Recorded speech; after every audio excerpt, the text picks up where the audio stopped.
2016, c'est incontestablement cette médaille d'argent remportée par notre compatriote Abdourazak Issoufou Alfaga aux Jeux Olympiques de Rio. 40 ans après la médaille remportée par Issaka Daboré, il a fallu 2016 pour voir le nom du Niger figurer sur le prestigieux podium des Jeux Olympiques. À Niamey et dans tous les pays, les Nigériens se sont mobilisés autour du président Issoufou Mahamadou pour réserver un accueil de grand jour au héros Alfaga, devenu aujourd'hui une icône, un personnage populaire et respecté qui a su placer le Niger dans la cour des grands. Alfaga a honoré le pays et son pays l'a récompensé à hauteur de 50 millions de francs CFA, plus une villa. Aujourd'hui, Alfaga constitue un exemple à suivre pour la jeunesse.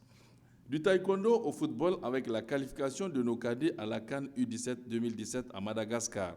Les jeunes Nigériens ont d'abord fait tomber le géant nigérien, champion du monde en titre de la catégorie avant de se qualifier en terre gabonaise, une première. Le MENA cadet a tenu en échec le Gabon à domicile, 3 buts à partout. Une prouesse de taille pour ces jeunes garçons qui sortent du néant. Ils ont tenu tête à l'adversité et à l'injustice de l'arbitrage.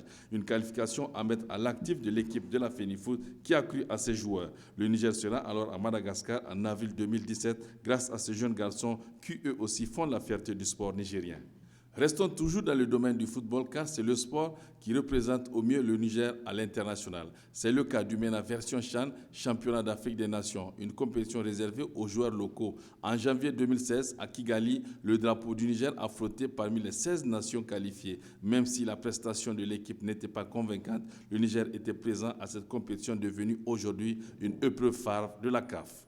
L'équipe de football des espoirs était à Lomé en novembre où elle a participé au tournoi de l'UEMOA initié par l'institution à l'endroit des 8 pays ayant un destin commun. Dans un groupe difficile, le Niger a tenu en échec la Côte d'Ivoire, le Mali, avant de battre le pays organisateur, le Togo.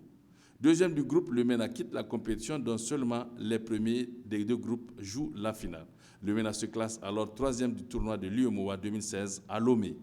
2016 aura été marqué sur le plan sportif aussi par la participation du Niger à la CAN de Maracana au Burkina Faso. La FENIMADA, la Fédération nigérienne de Maracana et discipline associée qui s'est investie personnellement avec ses propres ressources à représenter le pays dans 2 catégories seniors et vétérans. Et dans les 2 catégories, les Nigériens ont perdu la finale. Mais il faut reconnaître qu'un travail a été amorcé et qui a permis ce résultat. 2016 a vu la création de nouvelles fédérations sportives. Il s'agit notamment du triathlon à sa tête, Talata Doula, une fédération qui se positionne déjà parmi celles qui organisent plus de compétitions, celles qui ont une présence sur l'échiquier national.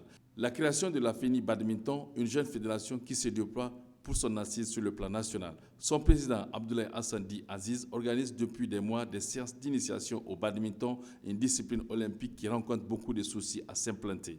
Du karaté avec la nouvelle équipe de la fédération qui s'investit tant bien que mal à organiser ses activités sur fonds propres. Aliou Dadi, son président et son équipe a déjà fait ses preuves en organisant des tournois à Niamey, le tournoi des 3 zones Tilaberi, Tawa, Maradi, des passages de grade, des sessions de formation sur toute l'étendue du territoire national.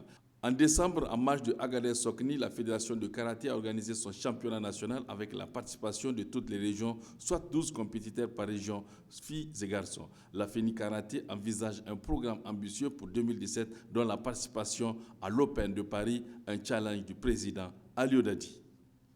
2016, c'est aussi ce sabre remporté par Issaka à domicile à Dosso. Le lutteur de Dosso, après Agadez, récidive dans cette compétition du sabre national, sans doute l'un des championnats les mieux organisés à Dosso, dans une nouvelle arène, fruit des investissements de Dosso Soga.